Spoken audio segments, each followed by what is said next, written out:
welcome back to the Nordic Championship, where we are now continuing our our interesting fight between the Final Tribe and NYYRIKKI White, as the Final Tribe managed to take game one, but it was a crazy game back and forth. It was definitely back and forth. The Final Tribe had a good lead for most of the game, having a strong bottom lane, being able to get a substantial advantage in both mid and top lane, getting a top lane counter pick, getting several kills on him. Denzel had a lot of pressure, but then NYRIKKI just slowly crawled back, had some really good team fights, a 4-man shockwave for Yamaru. That Baron fight. Yeah, exactly. That they were almost able to grab the win there, but then he messes up once and immediately get punished by the Final Tribe. Yeah, absolutely. Final Tribe put in another gear, and all of a sudden they completely ran away with that game. Now coming into game two, there were some champions. A lot of what we talked about was, of course, in the mid lane with Denzel on his Zillion, making that work. Malzahar was banned in last game, and I feel like I'm not sure. We've seen Denzel play these kind of champions, Zillion and Malzahar, and I'm interested to see what happens if the bans are targeted on him and he is forced to go with a less defensive kind of champion. Of course, Lissandra is still available, so you would have to ban so many champions. But still, I am very interested because we talked so much about Jamero. We saw in that one fight with the 4-man shockwave why there is so much fuss about him. But for the rest of the game, he struggled to find in any position where he could do something. And so this is something we talked about a little bit, that this has to do a bit with the drafting as well. Yeah, absolutely. They did pick the Lee Sin, which weren't really working out for them. They were getting outscaled in the last team comps that we had going for them. And they didn't really, like when you get outscaled, you really need to have a way to force place. And they didn't really have that. Yes, their mid-game team fights was pretty alright with like Orianna, Cyan, and they had the playmakers in Lee Sin and Thresh, but there were just so much denial on the other team with Cillian ulti, with Black Shield, with the spell shield from the Sivir, with the Sivir ultimate even. So really gotta say that I want to see something change in the draft for NYRIKKI. I don't think banning out Denzel would be the strongest choice. Maybe ban the Cillian and force him onto Lissandra or Malzahar, but I think a big focus should be to get Yamaru on a more mechanically challenging champion where he can make the outplays, because from what we've been hearing, he should be the stronger mid laner compared to Denzel. Yeah, with all the talk I've heard about Jamero, I was expecting him to pick up solo kills actually kind of in the mid lane. Well, not saying that Denzel is the kind of champion like he's not good or anything, but with all the hype we heard about Jamero, I feel like we have to scale that back a little bit until he has time to prove himself, and this might be the time, and it will be very interesting to see what kind of champion he goes on for this game. Also, of course, can appeal on his Lee Sin. Previously in this tournament, we've seen him on champions like Ivern, and he was kind of underwhelming when faced in this kind of situation. Ivern ban, he going for the Lee Sin, and he realizes that there was so much CC and so many ways to keep him at bay that he couldn't really do anything for most of the game. Yeah, for sure, the Ivern getting banned out right there. So that's definitely a target towards Ken Appeal.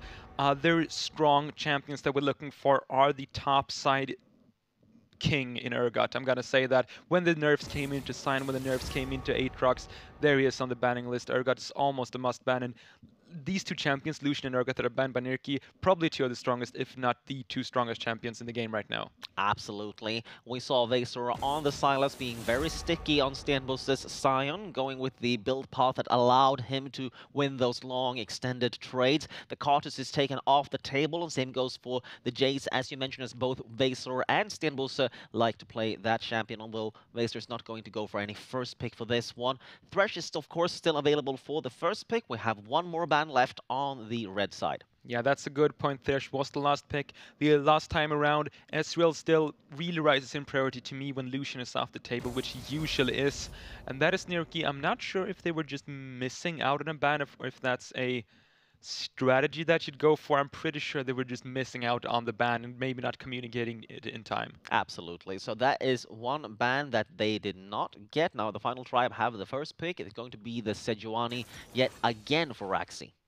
Yeah, he's been really been able to provide a lot of utility on that champion, being such a large frontline, and this also opens up so many possibilities for Vaesor, because if you're going towards more of, say, a carry jungler like the Kha'Zix or Kayn, which we saw yesterday, then your top laner really usually has to go towards these sort of frontline champions. But when you've got the Sejuani locked in, you can go for like a Sign if you want to have a really beefy frontline, but Vaesor can go for something completely different as well, and I would not be surprised at all to see the Final Tribe once more just focusing on getting a beneficial matchup for Vaesor up against Stenboss.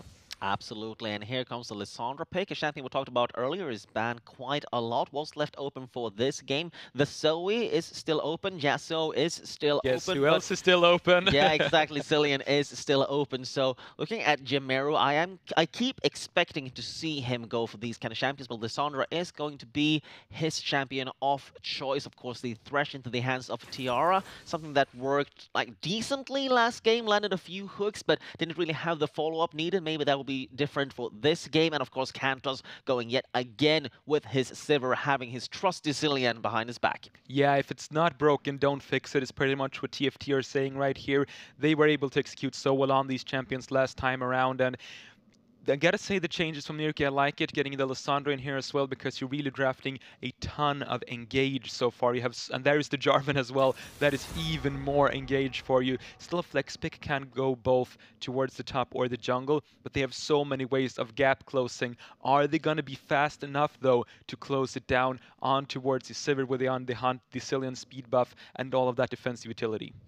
What's interesting for me is to see what NYRIKKI White's bot lane are going to go for. If they're going for the S-Rail again this time around. The final tribe now have the ban opportunity. The Morgana is going to be be banned away this time, as NYRIKKI White does not want to play against that again, meaning of course that Kenapil still has the opportunity to go for a very aggressive jungler with Morgana taken off. Of course, Nightmare has been playing champions like Nami, for example, early in this tournament. Is another champion that is very good at disengaging. Yeah, versus all of this hard engage, Nami would definitely be risky. Still, of course, possible to pull off here in a situation like this, but I would honestly not be against them just picking something like a Tom Kench, saying that we just need to stay really safe and scale. I mean, you don't have too much lane lane pressure, but with a Sivir you don't really need it. You just need the safety to not get punished by the Thresh Hook, by the Lissandra and the Jarvan engage. We're seeing so much engage from NYRIKKI White, and there's the Braum on the ban table as well. I'd like the Tom Kench for Nightmares. Yeah, absolutely. Tam Kench is a champion that is open for Nightmares. Still, as Brahma has been banned right now. The final tribe have their last ban open. And I'm looking through it, and it's going to be the Rumble they want to avoid for this game. Yeah, that's targeted towards Tiembusa. He's a famous Rumble player. That's like his old main champion, and he's very well known for that. Also, banning out two top laners with a Jarvan already locked in means that the final tribe are thinking that this is going to be a Jarvan in the jungle. Kai'Sa works out really well with the engage comp as well, being able to follow up with that ultimate. Yeah, absolutely. So we have the Kai'Sa that can follow when the rest of the team goes in deep, which means it will be a more difficult game for Kantos this time around with more focus on him because he was able to stay at the outskirts of most of those fights, managed to get so much damage off on his Sivir. Yeah, so the big question is here, what do you pick in terms of disengage? I think the Alistar is a good choice, being able to headbutt someone away when he's trying to go for that. Those sort of mid-game fights where NYRIKKI is really going to be looking very strong right now. Around like 1.5, 2 items, level 11s, they can really try and force these fights, force the final try back, because after that it's going to be really hard for them. And that is the Kled for Wazer. He's a known Kled player. Kled was banned last time around, and this is probably a blind pick Kled.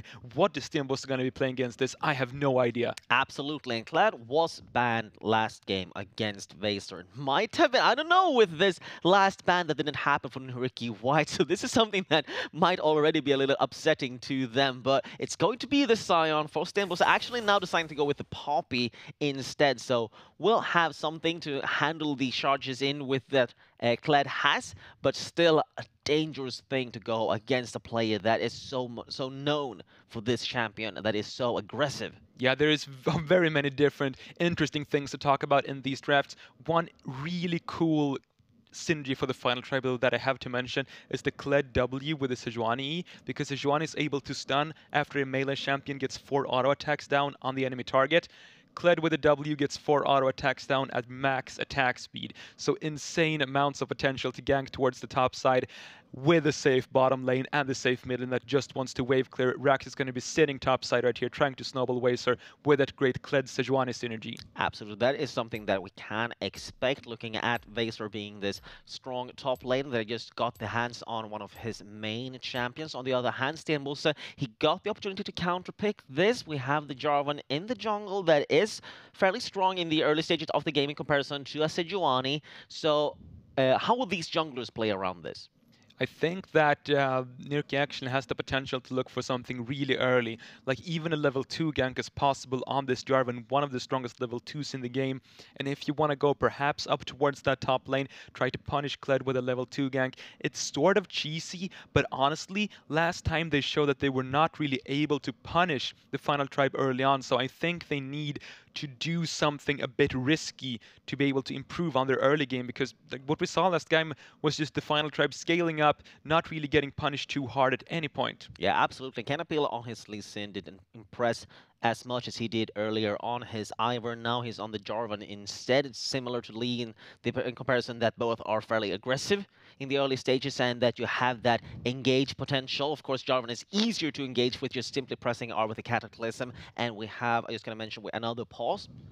Right now, with I think probably TR are still having some issues with his internet. Yeah, it's looking like it's NYRIKKI White that is pausing once more. So, of course, these players are playing from home. For the finals, we'll actually fly them out to the studio, and there won't be any sort of these connectivity issues. But for now, they're playing from home, and these sort of things can happen. Yeah, absolutely. So this is something that we are waiting now and giving us a little bit more time to talk about the difference between the Sivir and the Kai'Sa on bot lane, because we talked so much about the Sivir. We talked so much about Kantos on his Sivir, well, like with the right to do so because he did so well in game 1. But now we have Azitor instead on the Kai'Sa instead of the Ezreal. And how is this going to affect the game? He's going to be having a lot of potential to shred through the tanks on this Kai'Sa, and with the Sejuani that often just goes for a straight up Warmog's armor as the first item, since you're able to unlock that passive quite early on on the Sejuani. That Kai'Sa passive works out so well. Then you can get a Ginsu's Rage Blade to get even more passive procs onto there, just shredding through the tanks. He's also going to be having so much potential to use that ultimate aggressively here, because there is hard CC on everyone on the team except for himself. So as soon as someone goes in, if Azitor deems it wise, he can always just use that killer instinct on towards the enemy backline. Yeah, absolutely. A lot of hard engage coming out of NYRIKKI White, looking for a fight for this game 2. Being down 1-0 so far versus the final tribe. And the final tribe, of course, want to lock this series out 2-0. If they can, going with a similar composition from game 1 with the same champions in jungle, mid, and the marksman position. We'll see what they can do with this Alistar now in this game, as Morgana was banned. The Vaser Kled is something that I am very much looking forward to, and something that we can anticipate to be very aggressive up top lane. Yeah, for sure. I think that's the most important thing to talk about in this pick and ban. Alistar's pretty much going to be fulfilling the same role as the Morgana did in the last game, with all of that disengage and safety that it can provide. But this Kled is really what's standing out to me. Of course, as I mentioned, the W synergy with the Sejuani gives you a lot of early ganking potential on towards the top side of the map. But later on, you gotta say that this is gonna be a pure split pushing champion for Wazer, because he has a team that wants to be scaling and wants to be disengaging, trying to peel back from the hard engage of NYRIKKI. And when I say disengage and peeling back, Kled is not the first champion that comes to mind. Yeah, absolutely. Kled does not peel back. Kled peels forward. And now Vaser is moving up top side. It has helped Raxi to pick up his blue buffs. Both of these junglers are going to start on the top side of the map. Yeah, that is something that we saw from Wazer last time around, though, on the Sylas. He did also have a team that kind of wanted to kite backwards, but with the Sylas, he was just able to go into the enemy backline, and he died in these fights. You have to remember that he was taken down, but he was taking the attention of like 2 or 3 members of the enemy team. So this might be the game plan right here for Wazer to dive into the backline and die, but die in such a way that the enemy team has to spend all their attention on taking him down, while Cantus and Denzel are tearing through the front line of NYRIKKI. Vaser absolutely being the kind of player that steals a lot of attention. And same goes for him on this beautiful Chameleon. It looks like that he is playing right now on this Kled. I enjoy that skin. The Poppy, though, being the pick, like having the steadfast presence, of course, to be able to block the charges from the Kled. Still in this matchup being pushed in early, of course, as Poppy does not have as much pushing power. Canapil now being spotted on this ward, and Raxi simply going to be happy by farming up these Raptors. Canapil is stronger in the 1v1 here, is running the Electrocute on the Jarvan for the increased burst damage, so just going in to get a ward to make Raxi a bit scared of what could be going down. Not a Predator Jarvan Not a this Predator time. Jarvan this time around. We did see that earlier on in the tournament. Not sure how well that ended up working out with the innovation that was really that Predator Jarvan. Not something I've seen before in a very long time. I think the Electrocute is probably generally the better choice. Yeah, so Canapeel still on this Jarvan is just gonna farm up his jungle. Both of these junglers now on the bottom side of the map. Raxine's not going to focus anything on the top lane as Stenbus is pushing in a little bit. Down bot lane, Tiara and Azitor are farming it up. Vaser actually has been losing out in these trades up here right now. Still going to get his Scar back soon. Scar or Scarl? Scarl. It's an L there, I'm fairly sure. Yeah, not like the thing Harry Potter has in his forehead, but with the L. Exactly. So he's still going to have a lot of sustain in this top lane, even though he goes down a little bit and loses his Lizard yet again. These are some solid trades for Stenbos. I'm sure he knows his matchup pretty well, and you can see with the Grasp of the Undying, it's definitely the stronger choice when it comes to these early sort of trades. Conqueror will of course be stronger later on for Wazer in the extended 1v1s with Stenbos, but at this point in the game, he's doing really well. Oh, the flash forward! Yeah, Kennefield has to flash away to avoid the CC from the bombs. He's going to be able to run away with that Raptor camp, but losing so much HP in the process. Up top lane, that is the first blood, but going to have to sacrifice his own life, just tanking a little too many of those tower shots. Stanbus is still picking up the solo first blood up top lane. Yeah, he goes for the flash E to hit that Kled into the tower. Not sure if it's actually worth using the flash, I don't think it is, but he's just showing dominance in that top lane right there. Got the counter pick in towards the Kled, and I was not sure what he was gonna go for. I've heard that there are some strong duelist picks that you can go for into the Kled, like even the Fiora can have a decent matchup here if you want to go for something really crazy. Went for the tankier choice instead, but it's been working out so well so far, and it can also be a good denial towards the Alistar and the Sejuani later on with that steadfast presence. So liking the Poppy so far for Stenbosa. Absolutely, and Stenbosa also is going to hold on to his teleport. Vaser lost, I think, around maybe 4 lost hits. 4 or 5 losses under that turret while he was dead before he was able to teleport back, so he's falling behind a bit in EXP, and now the lane is pushing towards Stenbosa as well. Now this is a game where he can go for a lot of armor on his build up against Kled and Sivir as the 2 big damage dealers. Both of them are very auto attack based, of course, so it's a pretty easy game to itemize as a tank. Speaking of tanks, though, we can see that this guy can appeal. He's going to be going for the Warrior Jarvan, which has been the standard choice in this tournament so far. And when you've got this big frontliner in Stenbosa, I think it's the proper choice. Yeah, absolutely. Stenbosa with that start. It's looking very tanky, was able to tank that turret for quite a bit as well. Almost thought it was going to survive before the last turret shot was fired, actually. Kenapil, though, has not been able to do that much on his Jarvan so far. He's just been farming up and keeping even with Raxi. In the mid lane, also looking very even Jamera on this Lissandra this time around. Yeah, Lissandra, a champion that is very good when it comes to the roams, if you can push out the wave, which you should generally be able to do with that Q, although it's kind of hard against Astillion, who can push really well as well.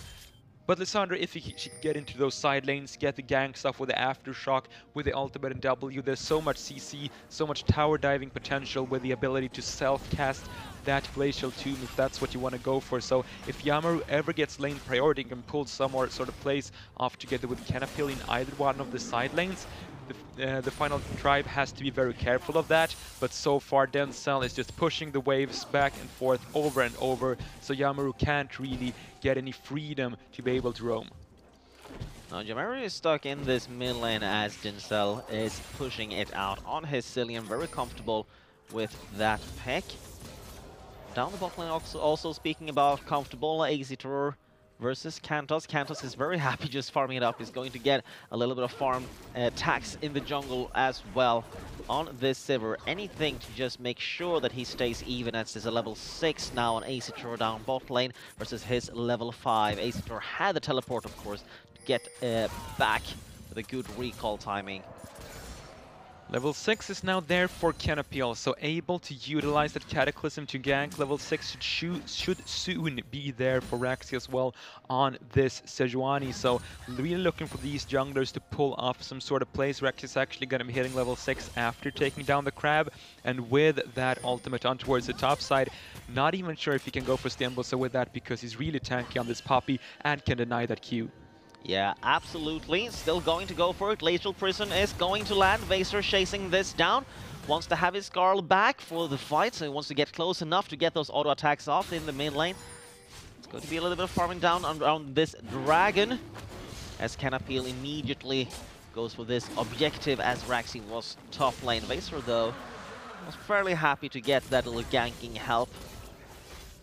And Stimbos on this Poppy, I'm actually really impressed by what he's been able to do so far. First, you get the first blood in the straight up 1 versus 1. Then you're keeping so much pressure on towards Waysor that the top lane ganks can't even come in, and he's going to be forcing the flash in a straight up 1v1. Stimbos is impressing me, and you can see that the game plan that the Final Tribe's been trying to execute, sitting in that top lane with the Sejuani Kled combination to get all of that CC down, it's not going to be working out because Stenbosa is too far ahead. He's too dang tanky. Absolutely. Stenbosa held on to his teleport earlier. He went back, he got his chain vest, came back with so much armor. Now he's pushing down the top turret as Vaser has to run back. Now he has his ultimate, of course. He could potentially use that to get back a little bit sooner, but I think he's going to hold on to it and maybe attempt to get something done somewhere else on the map. Yeah, absolutely going to be able to do that. Also, the Kled can definitely do the same thing with that charge. So can go towards it. Oh, this is going to be looking for a solo kill here. And Yamaru, I think, wanted to try to burst Denzel down, was able to still force him away with a sliver of HP left. So Denzel's Chrono Break was not going to trigger for that fight, not getting any HP left, HP back. And Yamaru is pushing this out now. And with the TP down for Denzel, he's going to be missing a bunch of minions right here. Here comes the charge, though. Yeah, the ultimate charge is coming out for the mid lane. It's going to force the instant flash by Yamaru, respecting the danger that a Kled and a Sejuani poses to him, especially when he didn't have his ultimate up. That is the ultimate down now for Vaser. He's already struggling in his top lane matchup. We'll see what he can do next, actually, as he is falling behind a bit right now. Yeah, that is definitely the case. Denzel, without the TP, of course, is going to be losing out on some farm. TP also on Asator, but not on Kantos this time around. Has that combat summoner spell of the heal instead. Interesting choice right there. Perhaps wanting to be able to force fights around the bottom side should they want to, or they're just scared of Canapil on this Jarvan. I think the latter is more probable. Yeah, Yamaru and Canapil being able to, with the Thresh as well, to catch him. Doesn't have the same kind of Morgana. Can keep him safe, so going with the heal instead. And the game has been paused again. I'm not sure who pressed the pause. I have a feeling that it's probably Tiara again who are having issues and needs to make sure that whatever those issues are doesn't affect the game, as it's of course very disturbing anytime the game is paused like this. You sort of like need to take a break, you need to kind of reconnect and make sure that you don't lose track on what's happening. But for now, at least the game is fairly, well, what do you call it, slow at this point, so not that many things to think about. Yeah, the game is going pretty slow so far. Rax has been trying to put a mark on towards the top lane, so just got level 6, then immediately went to the top lane, used that ultimate. Stimbos was too far ahead, so he couldn't do anything, but at least the focus is clear from Rax which lane he wants to snowball. On the other hand, Canapil's been playing more reactively on this Jarvan, been able to get a Mountain Dragon, which is definitely going to be pretty big for them, but still, yeah, not been able to make too many things happen. Has the Thresh to be able to pull him in to make sort of a play around the bottom lane, but then you look at it once more, there's so much disengage from the Sivir and the Alistar, so there's no lane that's really easy to gank for him, and given that they get outscaled, just looking at these team comps, if this goes to like 4 items, they're going to be having a really rough time. Canapil needs to start to make some things happen. Yeah, absolutely. And Canapil, though, has been playing a more paced game this time around, not going for any desperation moves like we saw with his Lee Sin for last game, where he kind of honestly just went haywire, just ran straight in, trying to make something happen on his own. This time around, much more calm, much more collected on this Jarvan, was able to pick up the Mountain Dragon, which is actually very important for them to have when you have the Kai'Sa. So I like this kind of peel, but I do agree with you that he needs to make more things happen. They don't want to get outscaled again, because we already know what Kantos can do on this Sivir once he hits that 4 item spike. Yeah, and given what happened in the in last game, I think this is. I mean, just going with the same strategy is so smart from the final tribe, because they saw that they were outscaling them in game number one, and NYRIKKI was not able to punish them hard enough in the early mid game. Actually, there was quite a big lead for the final tribe early mid. So when you've already been able to pull it off in one game, just go for the same game plan in game number two. You know the enemy team won't be able to punish you in the early mid game. They're simply not good enough. And just, if it's not broken, there's no reason whatsoever to fix it. Yeah, absolutely. And for this game, though, it is NYRIKKI White that are instead in a little bit of a lead. They have about 1k gold that mostly come from the farm difference that they have been able to collect so far. And Jameru's looking, well, it's difficult to say much that he's looking much stronger this game as it's so early, but he's looking more consistent. He's looking calmer this time around. Yeah, with the Lissandra, you really need to, like, yeah, sure, in the 1 versus 1 against Cillian, maybe he can make some plays. He was close to getting the solo kill earlier on. I think Yeah, Denzel made it out absolutely. with around 10 HP. So really, yeah, you're kind of making a presence in the mid lane, but still, in that straight 1v1, you're not going to be able to do too much. It's Cillian just is too safe of a champion, just going to be shoving the wave and then staying safe with that chrono shift. So the big focus for Yamaru has to be to push the wave and then go for the roams if he's ever able to get a beneficial recall timing off versus Denzel. He can go towards the side lanes, try to make something happen. He can even sacrifice farm in the mid lane to be able to pull that off, because as I said, they are going to get outscaled. They need to make things happen in the early to mid game. Yeah, absolutely. The only problem for him right now is it doesn't have his flash. He was ganked earlier as the top laner, so Vaesor tried to go into the mid lane, tried to make something happen. Vaesor has been struggling quite a bit up in the top lane, but Kled is not the strongest versus the Poppy that kind of counters him in this situation. Instead, tries to roam on the map and finding things in other lanes, which I think is the smartest choice that he can go for. Yeah, I think Kled is a very interesting champion in that regard, because in a lot of ways he's sort of this like Nasus Tryndamere split pusher that just wants to duel the enemy champion like a Fiora, like an Illaoi, kind of plays that style. But on the other hand, he also has the charge, so he's also able to make the ganks, the plays together with his team happen as well, so he can kind of get the best of two worlds. But you know what they say, a jack of all trades is a master of none. He's not the best split pusher, he's not the best engager in the team fights, he's kind of a bit of both. But you know that the final part of that saying is, but still better than a master of only one. So a jack of all trade actually being better than just being good at one thing. So you didn't know that, and now you do. Hmm. Actually, if you have Google, you probably did know that. Probably did, and But if they, you... they probably did, but yeah, but that is the saying. So I'm not saying that I don't know why I was saying that I'm not actually. saying Kled is a bad champion, I'm just saying, like, he's not like as good of a split pusher as, I don't know, Nasus with 1,000 No, stacks. it's true. It's true. Absolutely. Yeah, and he's not like the engager that like a Sion can be and the teamfight presence that Sion can be, but he does a bit of both. And when this comes to later stages with that Conqueror, he should be able to win out in the duels against the Boss. I don't think he's going to be able to pick up the kills, but he should have the pressure there. But I think with the lead that Boss has on this puppy, it's going to take quite a while. I don't think that Tracer will be able to really touch him in the 1v1s before he gets to 2 items. Yeah, absolutely. And I do agree with you. I mean, the problem with being kind of a jack of all trades is that he's going to have some HP, he's going to have some damage, but if he falls behind and starts falling behind, he won't be able to use his ultimate anymore, because as soon as he jumps into that, he's going to get bursted instantly, and then he is really to no use of his team. He's simply just going to run in over and over and over again. So it's a very dangerous situation to go for that kind of champion in this matchup. Yeah, and that's what I said earlier about it not making too much sense with the team comp that they've got going, because they have a lot of disengage. They want to peel back, utilize the range that you've got on the Cillian and the Sivir, and then Kled doesn't really make too much sense with that, so they really want to having split pushing throughout this game.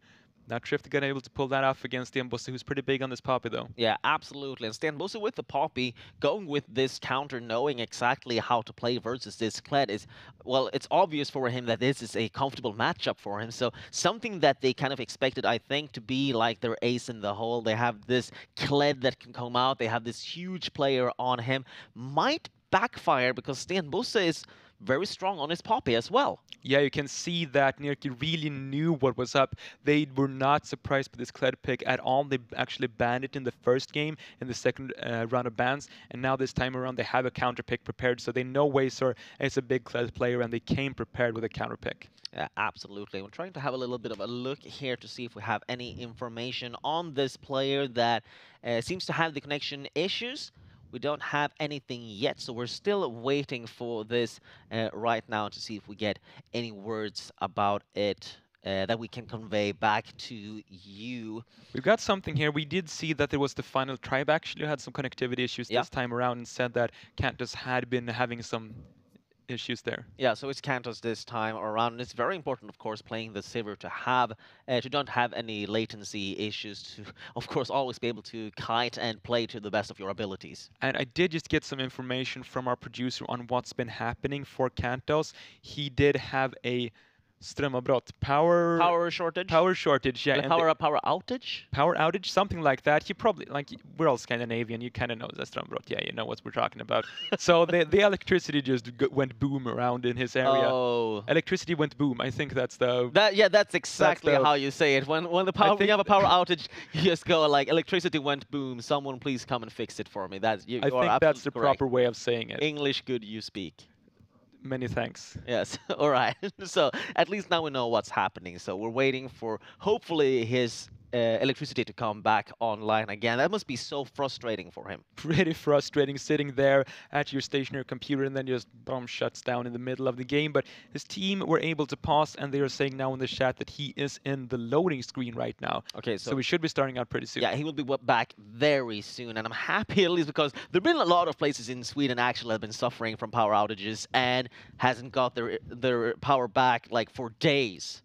So at least that didn't happen. Hopefully it was just like, you know, like some kind of security, whatever those are called, in like, I don't know, in your house, you know, that makes sure that things doesn't burn down if you put like 50 lamps into one socket. Yeah, this is really where you Yeah. get to realize how bad you are at English. Like, Yeah, we kind of know the League of Legends universe, so we know like what to talk about here. But then as soon as you transition into other areas, you have no damn like idea my what English you're supposed isn't to say. that good in League of Legends either, and when just like leaves League of Legends, that's terrible. So yeah, the electricity thingies that makes sure your house doesn't burn down when Electricity goes boom. yeah, exactly. Electricity goes boom. Yeah, those might be the issue here. Should we as tell he the- is about to come back. Should we tell the Dublin story about when we were... No, we're not Okay, going to tell the let's Dublin not story because tell we're the back Dublin in story. game. Let's keep that one for another time. And just remember that I now know what a comforter is. All right, so we're back in game. Finally, Cantos is, of course, going to be on the summoner platform right now, so he has to deal with that, as he, I think, was able to at least recall just as the power went out. So I think I got that going for him. Down the bot lane, Azator is pushing in. While this is happening, a little bit of a fight around the Rift Herald. And Rift Herald is losing some HP, still not going to be picked up by any team. Yeah, and we talked about the NYRIKKI White really wanting to force these fights in the early to mid game, wanting to snowball these games, and these objectives are really the place where you can be able to do that. So this Rift Herald is just the point where you can draw out the final tribe, force them to come out from hugging their own towers and just clearing out these waves. So I think that's a good choice, but still forced to be pulled off on that, and Rax is now clearing out the vision around the Herald, so that is not going to be going down anytime soon. Absolutely. And in my head, I'm just thinking, how many of those plates was Azator able to secure on his own while Cantos was away? Because that is actually huge for him to get that much gold. He also has the Blade of the Ruined King with a little extra power for the early game, so Cantos needs to be a little bit worried right now, falling behind like this, and it's a mentality issue also that you need to handle. And once more, you can see the Mountain Dragon really coming up pretty big right there with Acidor on this Kai'Sa getting several tower plates in the bottom side. Tower plate also went down in top for Stenbosse. So this Mountain Dragon early on, I really like it a lot. I like Sivir really much. I think she's probably one of the best AD carries at the moment, and I like early Mountain Dragons a lot. That's what I've been learning from this series. Yeah, absolutely, and so much important placed on these Mountain Dragons. And off the bot lane, Kantos is back in a good position again. He's joined by his jungler right now as Raxi is rotating around Acidor. They know there is a ward there, and Raxi has been spotted, so not going to be able to do anything with this other than secure a few of these turret platings, maybe, as Kenapil is on his way, though. Yamaru is coming down for the Roman Denzel. It's not here. This could be a 4 versus 3 if they want to go for the engage. Yamaru has mid priority, but they're gonna be backing off. Yeah, Yamaru is not going to run bot lane for this time. It's the Infernal Dragon now about to spawn. So we'll see which team will prioritize this objective. Importantly enough, Wazer just used the teleport to get back to the top lane, while Stenbosse's teleport is just about to come off cooldown in a few seconds. So with the Infernal Dragon having spawned, this is going to be really hard for Stenbosse. Oh, huge CC combo is going to catch Jinsel. This is a deja vu situation. We've seen this before. Jinsel gets completely CC chained before he can use his ultimate, and he goes down without teleport on Vaser, without Jinsel having 18 seconds left on his respawn. There isn't much that the final tribe can do to stop this dragon from going down. Wazer is starting to roam down and has the charge available. They want to fight this. Yeah, this is going to be a fight, and the ultimates are on point. Jamaru using his ultimate on himself, Wow. but the damage right now from Kantos is huge, and they're actually winning this fight right now. Acidor going down, being the final sacrifice for his team. Stenbosse still wants to fight this out just a little bit, but he can't do that much. And Tiara starting that fight, not hitting that sentence, still not finished though. Wants to have the damage on Raxi. Still trying to fight it out. Tiara going golden, making sure that he survives for now. Stenbosse still wants to fight it. A good spell shield is going to block Tiara's death sentence yet again. And the fight still going into the hands of the final tribe. Stenbosse still wants to fight this out. He is strong enough to be able to do this. It's going to force them away from the Dragon. Oh, the Death Sentence max range actually connects. The shutdown is a fact. And Stenbosse picks up a huge chunk of gold. Once again now going for the Dragon. Wow, the lollipop to the face right there from Stenbosse. Able to pick up the kill onto Kantos, and that was a very chaotic turn of events. I wasn't even sure that the final tribe wanted to contest this, but as it is, Infernal Dragon in the end gonna go over to NYRIKKI. Yeah, absolutely. That was so much back and forth. Jamero also was moving towards the Dragon. He was trying to see if he could find Denzel out of position. He had his Glacial Prison, or Frozen Prison, up again. Frozen Tomb, actually, is the correct term for that ability. But the Dragon, after much back and forth, went to NYRIKKI White. So they got the two dragons now, the Infernal Dragon and the Mountain Dragon. The two dragons that, for most team compositions, are what you want to have. Yeah, especially as this game goes later on, that Infernal Dragon is gonna go up so much in value. So definitely something that you're happy about picking up, although maybe something like another mountain or an ocean would have been contributing more right now. This is going to be providing them with some better scaling. Raxi is here with Glacial Prison without a flash, so he could try to go for some sort of a play here.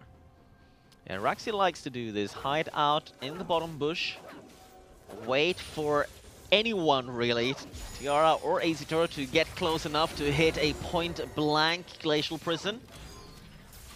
And then go for it, but not going to be able to right now. They are pushing way too much for that to happen. Still going to hide out in this bush. And Acidor, although he got all that time farming on his own, Kantos was able to do so much more in that last fight. Kenapil is there for the counter gank though, and I'm pretty sure this 3 versus 3 would be winning out for TFT. Yeah, they are going for it, and look at all that damage. Acidor, though, managed to get out of this, but is it enough? He is so low that he has a hard time even rejoining this fight, and the attacks in the air will finish the job together with the red buff in the mid lane. That is Jamero chasing down Denzel, and Denzel managed to flash away. Still has used his flash in the 1 versus 1. Tiara being chased down as well. One auto attack should do the job. Trying to hit that sentence, not going to hit anything but the spell shield of Kantos. And that was another big fight, ending out with one turret in the pocket of TFT. Yeah, I still think that 3v3 was probably stronger on paper for NYRIKKI, but the focus was not on point. Canapil dived really hard for Kantos and almost took him down on the Sivir, but the last Q, importantly, was spell shielded by the Sivir, so he was able to survive while Acito and Tiara was hitting the Alistar with the ultimate right on top of him, so not going to be able to do too much damage there, and winning out in that bottom lane fight means that the gold is almost neck and neck right now. The final tribe with a scaling team comp are looking to have gotten through the gotten into the mid game without falling too far behind. Absolutely, but this is kind of a similar situation from game 1. An attempt to do something bot lane kind of backfires, you lose out the turret, you start to fall behind a little bit, and Acertor in that fight, I actually thought that they knew that Raxi was in that bush, so I expected Canapil to be there ready for the counter gank, but even if they did or didn't, all of that damage was already on Acertor before the fight even could completely start, and still Canapil goes in, doesn't have the damage follow-up and can't really do anything in that situation. And this is something we see. In one hand, I like to see that NYRIKKI, when they want to go for a play, they all really go for it, they aren't scared at all, but Canapil has this track record of actually overextending a little bit. This is some good wave management from the final tribe, been able to push up the bottom lane really hard with the Rift Herald being up, and at this point in the game, you don't take any damage from it, and you do a lot of damage to it, so can pretty much start up the Rift Herald without much trouble. They're going to be looking for the top lane tower instead. Yeah, top lane tower. Stenbosa wants none of that. He's going to use the Keeper's Verdict to keep them away from him. Raxi, of course, has his ultimate up against Stenbosa, though is very tanky. Well, the return gank, though, now there is no Keeper's Verdict for Stenbosa, but he is too tanky. He's just going to be staying safe for now. Yeah, Stenbosa, it's difficult to handle up there. You can't really kill him that easily under his turret. Turrets, though, can be killed in the bot lane instead, and Jemeru now looking so much better on his Lissandra than he has done at any point, I think, in this tournament before. Yeah, he's been putting pressure onto Denzel, forcing him to use that ultimate several times, forcing him to flash just in a straight 1v1 and even picking up a solo kill. So I think that is definitely the strong point for NYRIKKI in this time around. The mid laner that we've been looking for to do so much for the team. Finally, he's starting to win out in that 1v1 duel. At this point in the game, though, it's going to be hard for him to do anything because Denzel, with the minion dematerializer getting stacked up, he can just one-shot a wave with a double bomb and then be so fast when it comes to roaming around the map. So his job right now is to double bomb the wave, run mid, run back bottom, double bomb the wave, run mid, and he's always going to be ahead of Yamaru on these roams. Absolutely. Yamaru now instead sticking around bot lane, though the on-hunt has been used to try to chase him down, and he is in a little bit of a bad spot here. This is a long lane, and he is completely surrounded. Although somehow managing to get away. Stenbosa is teleporting in. You can't cancel the TP. Stenbosa is in the middle of the enemy team. has arrived, and Stenbosa, that's a huge miscommunication mistake from his team. Although he is so tanky that he somehow survives it all. Fight's going to continue. Here comes the Keeper's Verdict. And it's going to knock everyone away except for the ones that matter. And you can tell here comes the flash as well. Not going to be enough, but wow.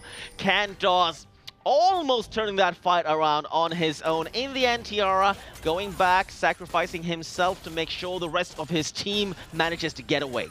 And that's a TP that you would have wanted to cancel if I've ever seen. Wow, Stenbosa really sad that balance change had come through because he just wanted to help his mid laner, ended up TPing straight to 4 people and even got out, but in the end a kill goes over to the side of the final tribe. Still 2k gold behind, and behind on Dragons both in quantity and quality. So NYRIKKI, they have a lead. Question is it a big enough lead, because they do get outscaled with these compositions. Absolutely, like this is the issue we talked about. Even though they are ahead absolutely at this point, 2k gold, not too shabby, they need to worry so much about Kantos and his scaling Sivir, because Kantos has been single-handedly just been handed the reins. He's handed the Cillian, he's handed the Alistar with all of this peel around him, and they say, you just take this in your hands and you run away with with it. And this is what he's been doing so far. He's been very good at it as well. Yeah, and this is an interesting point in the game for NYRIKKI because Acitor just recalled. Oh, yeah, Acitor just recalled to pick up the Ginsu's Rage Blade with the extra pickaxe that it's already been able to pick up. That is the Q and the E evolved. So this is a big power spike for the Kai'Sa. This is where you want to be forcing a fight. This is exactly the point in the game where this team is looking really strong. This is where they spike the hardest. I think they need to try to force something, and that Baron is going to be the objective, to try to force something around. Remember, On the Hunt was used from Kanto, so that's not going to be available for the next fight. Yeah, they definitely want to force this right now. Immediately starts this Baron up. Vaser still bot lane. He has teleport, so he can come in to help his team with this. He has the control ward placed on top of the enemy team. The poke is there. Denzel is poking quite a bit on this. Baron going low, and oh, Keeper's Verdict not going to hit anything. Baron is about 18 right now. It's so much damage on it, but Baron's not going to be taken. Instead, it's stolen, turning this fight around now. It is not the fight that they wanted to have. Double kill on Vaser, who has arrived with this. The rest of his team is there on point with the double kill to Sten Bosse in the end, not being enough. 2 for 4 at the end of that, and on top of it, that is the juicy Baron that TFT was able to pick up. And that's the Vaser Kled that we've been waiting for. Finally gets to lock in the champion that he's so well known for and just runs over the entire enemy backline. Him and Raxi was in the Baron pit together with 3 members of NYRIKKI, and there was nothing that the Finns could do. Vaser was full HP after that fight was finished. Hasn't had the greatest Kled game so far, but now he's 5-1, really showing up hugely in that fight. And also Kantos, as always, putting out really big damage on the Sivir with a Chrono Shift as well. The final tribe are showing that they're definitely a top team in the Nordics. Absolutely, and a scary place to be in, inside the Baron pit, when there's so much AoE damage from the Sivir, from the Cillian, and the Kled. You have nowhere to run with all of that CC landing on top of you as well. So they tried to turn the fight around, didn't work. Now they are behind in gold, and they are behind on that Baron buff as well. And we'll see what they can do still. They have the 2 dragons from earlier. It's going to help them just a slight bit coming up into the late game, but Baron buff on 3 of the team members of TFTs. Not too shabby for them. Sticking around mid lane, waiting to see if they can make something happen. And I'm starting to look at the Baron replay once more, and what I think is so interesting is how poor the communication is from NYRIKKI. Kenapil had the smite available. They get Baron down to about 1000 HP. Here we go with the fight though. Yeah, here comes another fight, and oh, look at that damage. Kenapil being the main target, and Denzel is going to try to save him for now. Turning this around again, a good redemption will be used, and Acitor stays alive through all of it. Turning it around now, actually going 2 for 1, as Kenapil was finally taken down, but Acitor was able to deal so much damage in that skirmish. Up top lane though, there's Vaser getting the turret. Nice decisive calls from NYRIKKI, punishing the final tribe, who has not been on point with the split pushing game right now. Yes, Vaser's going to be very strong in the 1v1 now that he's gotten ahead, and he's got the Baron buff, but then the rest of the team have to be really careful, because we talked about it in the champ select. There is so much hard engage. Lissandra, Jarvan, and Thresh with a Kai'Sa follow-up. They're just going to be able to run over the final tribe if they're not careful enough. Yeah, absolutely. The final tribe did not respect that. Got completely decimated in that fight. And Kenapil almost just barely surviving with, of course, not the Cillian ult available, but managing to get out still on top of it. Jamaru's been showing up quite a bit more also on this. Lissandra is doing, I think, slightly more than Denzel in these team fights. I think it's difficult to say because there's so much focus on these 2 marksmen. The Ocean Dragon now being the next objective is going to be picked up for free by TFT. And here is where they decide where to roam now. They have the Baron buff on 3 members still. Looking towards the bottom. Baron buff just timed out. So what did they use it for, really? Yeah, they were getting caught out in the mid lane, so got the top lane tier 2, but not too much else. Speaking of the Baron buff, I really just want to reiterate what happened in the Baron pit, because it was really messed up for NYRIKKI. They were staying in the Baron pit with 5 people, and then when the Baron was at around 3.2k HP, so 1200 HP. The call was made to turn around and go engage. So Yamaru, Canopy, and Stenbosse goes out of the pit. Yes, you heard me right.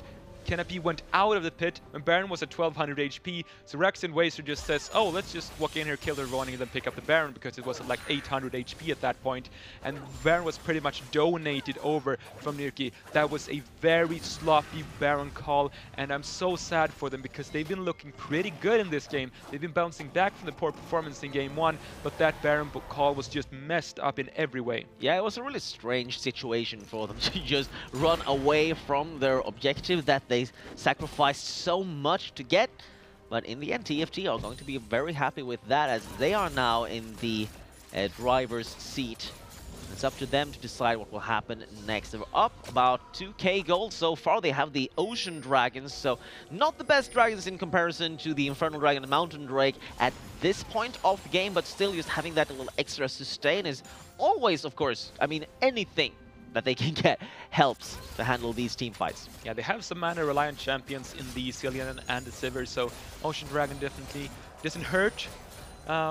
Looking a bit more towards the power spikes that I talked about earlier, though, and NYRIKKI, they had a good window of opportunity there. I think they spiked really hard with the Kai'Sa, picking up the Rage Blade, picking up the E and the Q Evolve, but from this point on, TFT are just going to be starting to outscale them pretty heavily when it just comes to farming up. Wazer, with this Death's Dance off in the side lane, is now going to be starting to be able to really 1v1 Stenbosse. Like, he's not going to be killing Stenbosse, but he's going to be the one having priority in this 1v1 matchup. So yeah, NYRIKKI, I think that timing window might have closed for them. Only 2k gold behind it with the Dragons, you can argue that. Of course, they still have a chance, but the timing window is starting to close. Yeah, absolutely. The big problem is how they handle their team fights. We have seen that Kantos is the superior marksman in this matchup for this game, with his Sivir into the Kai'Sa. 30 minutes in, Sivir is so strong, as Acitor on his Infinity Edge, Blade of the Ruined King, and the Windsor's Rage Blade, of course, has a lot of damage, but it's more of a tank killer in comparison to the Sivir. Also, Wazer, he had a lot of trouble in the early stage of the game. Now he's at 5-1-2. He's actually just slightly ahead now of Stenbosse. So Stenbosse did so well during that lane phase, especially in the early game. But now he has to decide, he has to accept that he is now in a position where he's going to be the one that gets pushed. Yeah, Stenbosse, he is still really big. 3.2k HP with the Gargoyle Stone Plate. That's potential to have 6.5k health. Gonna be pretty hard to shred through that when your Sivir's been going for the Guardian Angel rather than a Last Whisper or a Blade of the Ruined King. So yes, he's gonna be a big frontliner, but he's not gonna be, I mean, he is really the only big frontline that they've got going for them, and Acitor might be caught out here. Acitor on the hunt is on him. His team is nowhere close. He tries to flash away, but there's too much CC and too much damage. That is the shutdown on him. 50 seconds and Baron is up, and Kantos deals so much damage to this objective. NYRIKKI, they are going to be trying for the fight here, at least going to try to set out Kennefield for the steal, but no, they're fighting, and Wazer, he's not that tanky, remember? Yeah, Wazer is not tanky enough, but he has the damage, which means he's now dominating as he turns around on Tiara instead. Baron's still up, and Tiara is down. 25 seconds to Acitor is up. He has teleport, but I don't think it's going to be enough. Yeah, maybe they're going to be trying to pull off here, or at least going to try to get Kennefield, and he does have the flash, but no vision. Gets the flag down, but that means no EQ combo. He's going to try for the steal still. This could be very close. Kennefield wants to jump in, but he can't. The timing is out on his flag. He can't turn this around. Actually, he tries in the end. He flashes over, and he gets it somehow. That is absolutely amazing. He was completely blind in that situation.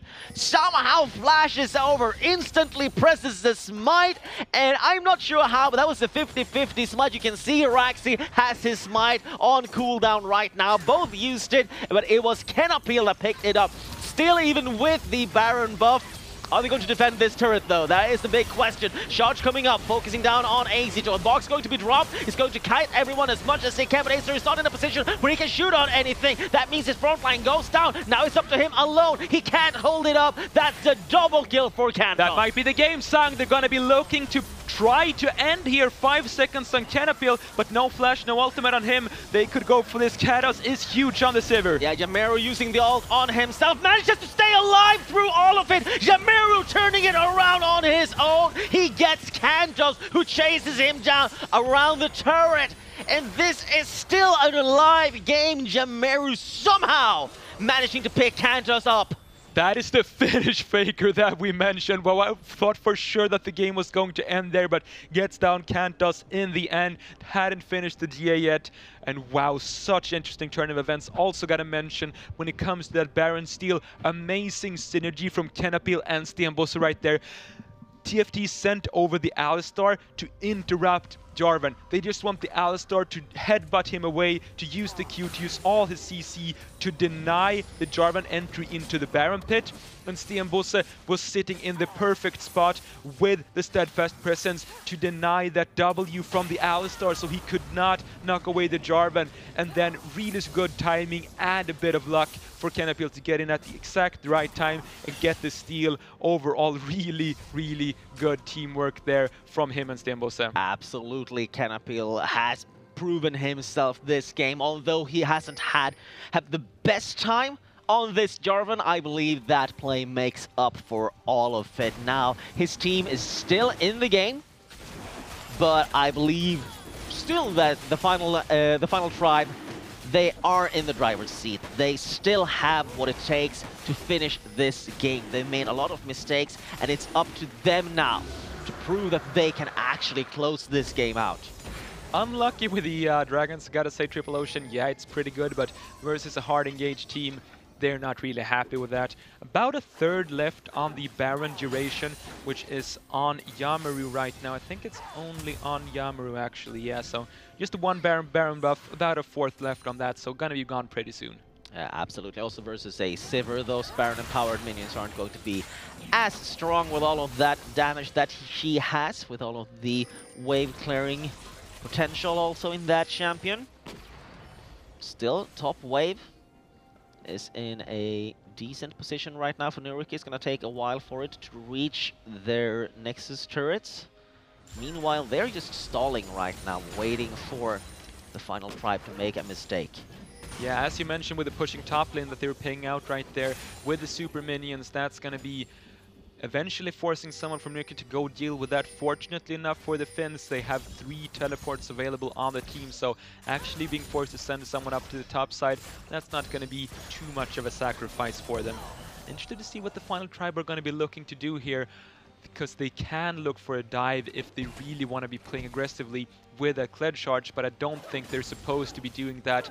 They don't have to feel the pressure, they can take their time. Playing patiently right now, having sort of a 1-3-1 situation where the minions are handling it on their own up top lane, leaving Vaesor in the mid lane. Might potentially be an attempt finally down bot lane for NYRIKKI to try to somehow force a fight, a 5 versus 4, but of course the Kled is very quick to rejoin those fights if they try to start one without him. Yeah, it's like an attempt to brute force this fight right now. It's going to leave a lot of damage on this backline, popping the Guardian Angel and Acitor moving in immediately on the backline as well, forcing themselves to use the ultimate on his own. That is the shutdown finally on Kantos, and an amazing play by Acitor, staying alive through all of it though, with the triple kill, and still chasing this down, getting the Quadra even with all these minions in the base. Not going to be enough. Inhibitor is going to respawn eventually, and that was the fight they were looking for. That's exactly what they wanted to happen. Yamaru went for the engage and started the fight, and the way that they took down Kantos was amazing. First to go in and burst him down to make that Guardian Angel pop, and as soon as that happens, the focus of everyone switches over to Denzel immediately, because they know that he's going to be looking for the Chrono Shift onto Kantos when he respawns, but they force Denzel to use that Chrono Shift on himself by using all their abilities on that Cillian, and that means that Kantos went down as soon as he died. Not sure if Kantos was supposed to be using some of his summoner spells right there.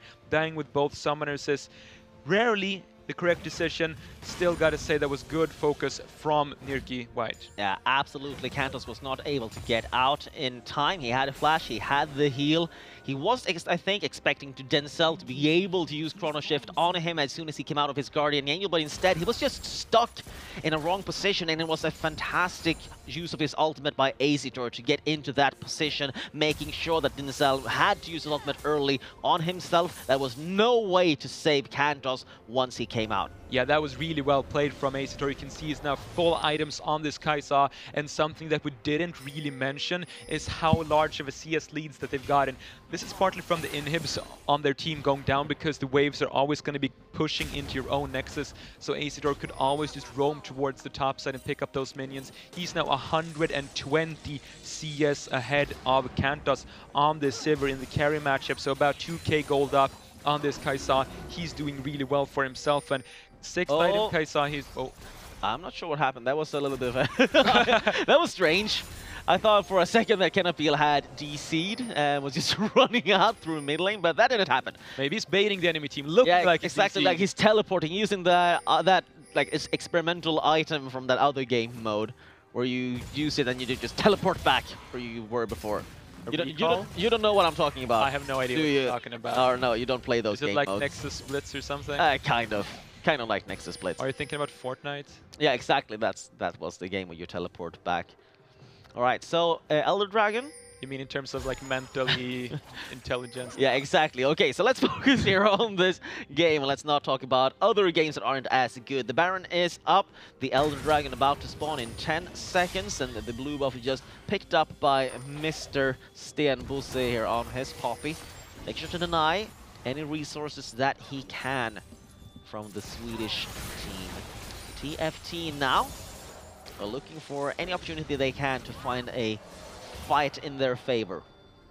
Yeah, this is going to be the point in the game where the Baron and the Elder Dragon spawns at the same time, and that is always such an exciting time, especially when there are 5 teleports in the game.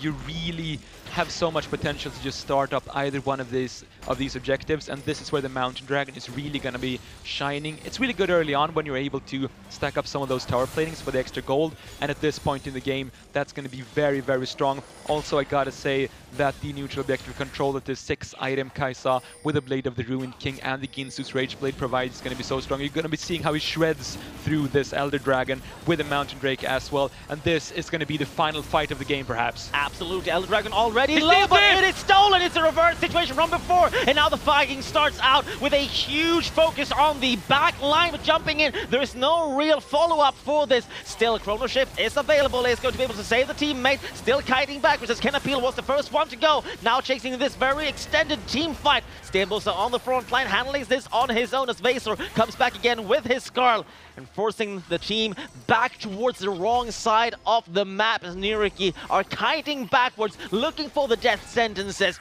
You see the reverse situation happening as well. The Kled is pushing. There comes a little help from the Lantern. Jamero does not have any mana left, and that is a huge problem for him right now. Look at bot lane, Teleport is going to be used by Jamero to go back. No one's going to be able to stop him before he is able to, but he is so low on mana and HP, and that means that it's not going to be a little base racing situation here, as Vaser was not able to push in on his own. In the end, Tiara again was sacrificed, and now...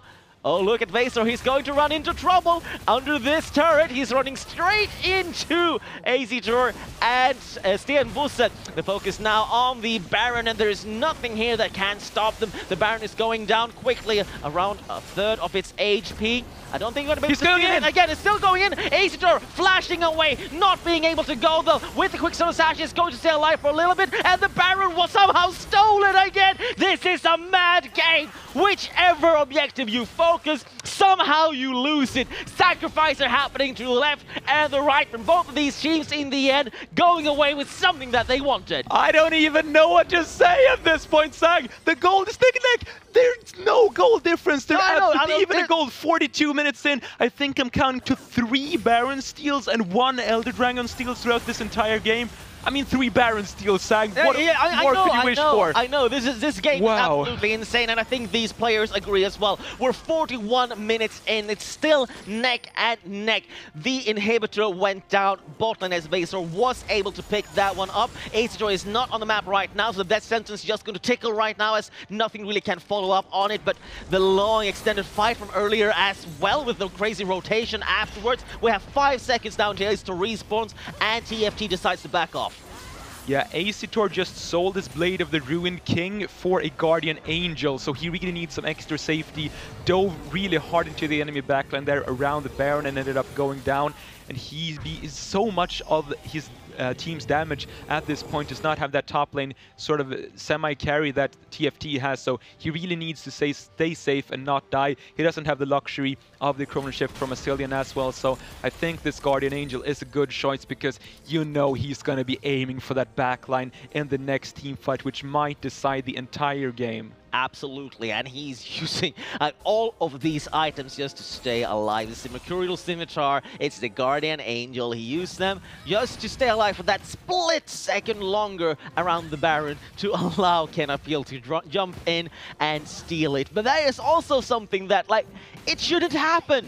That's one of more of those things that just, like, how did that even happen? Yeah, he's not supposed to be able to do that. Kill instincting into 4 players around the Baron, and then sure he went down, but that also gave the Baron over to NYYRIKKI Esports. And I mean, I don't know what to say about this game. We've called it insane. I don't think that's even cutting it. You got to call it some you need something to even figure out stronger. a new word or find people who know the English language better than we do. Still, here's another push in the mid lane. Finally, a turret going down for NYYRIKKI East. For NYYRIKKI White, they've been trying to push for the longest time. They have 4 turrets to TFT's 9. The final tribe are so much ahead in this area, but that actually means there's a lot of gold on this map to be picked up. Yeah, you can see 100 gold difference at this point, and with 5 towers more going in the favor of TFT. Speaking of that, the Wizards getting caught out here. Vaser up top lane. I don't know if you can call it caught out when no one is able to kill him. So yeah, of course, yeah, he lost half of his HP and then he walked away. That is how tanky he is on these items right now. On his Kled, the Guardian Angel about also to be off cooldown as well. He should be able to have it for the next fight as the Elder Dragon respawns now in 1.5 minutes.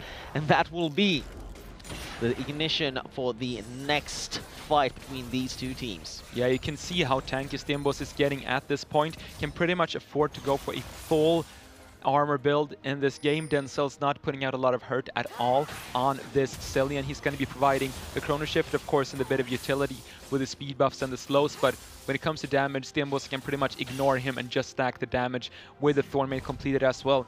That has forced Kantos to go for the Lord Dominic's regards, and there is no Last Whisper on the Kai'Sa since you, of course, have the tank shredding through your passive. So when it comes to just the straight 1v1 AD carry duel, Acitor has a very strong build for that situation, but of course Sivir scales super well, and we talked about this the entire game. 6-item Sivir at this point. This is really what you've been playing for if you are the final tribe. Absolutely. There is so much AoE damage from Kantos. He has the ability to completely shred through anything that he attacks, but also there's so much just point-and-click CC that can land on him. You can go with the Jarvan ultimate, you can go with the Lissandra ultimate. There are the death sentences that can follow up on it, so he needs to play so carefully. We saw earlier what happened as soon as he moves out of position. Here comes some smart play up here. Vaser moving in towards the inhibitor. His team is disengaging as soon as the Elder Dragon just spawns right now. Vaser is going to stick around this. He's going to 1 versus 2 the top lane, and that leads it to a 3 versus 4 around the Elder Dragon. Vaser is going to try to run away from this, but the rest of his team is going for the Elder Dragon as that happens. I'm not sure if Kenapil can come in for another steal. There are so many ways that they can stop him right now. He dodges most of this CC. He still has the flash. He wants to go for this steal, and the rest of his team are arriving now. Here comes the cavalry. Acitor has arrived. Finally, he stalls it long enough, and he just keeps doing it.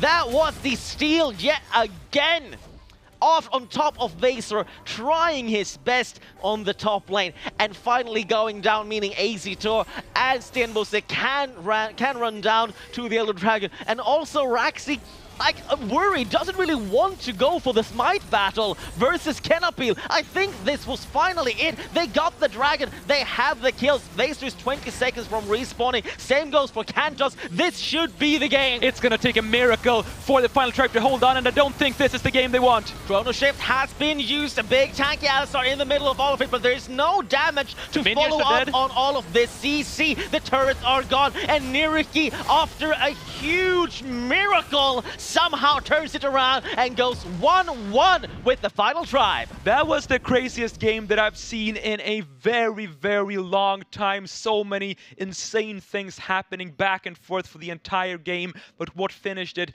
was the very brave call from Waysor. He said, I'm gonna charge in for the top lane inhib.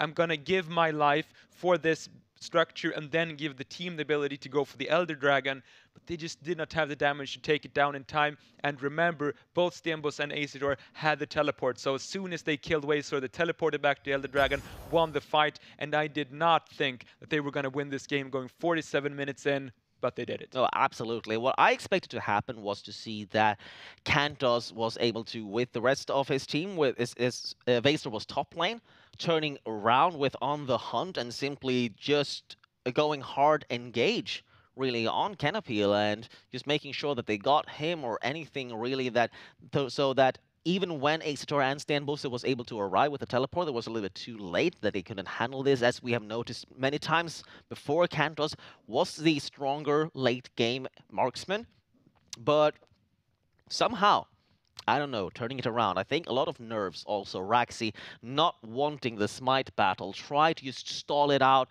waiting for Nightmares to kind of just push Kenapil away.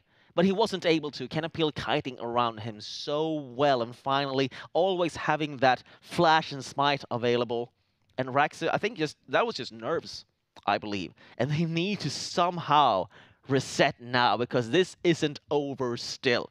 This was game 2 out of 3. We still have one more to decide which of these two teams win this series. So we'll be back in a few minutes. Do not go anywhere.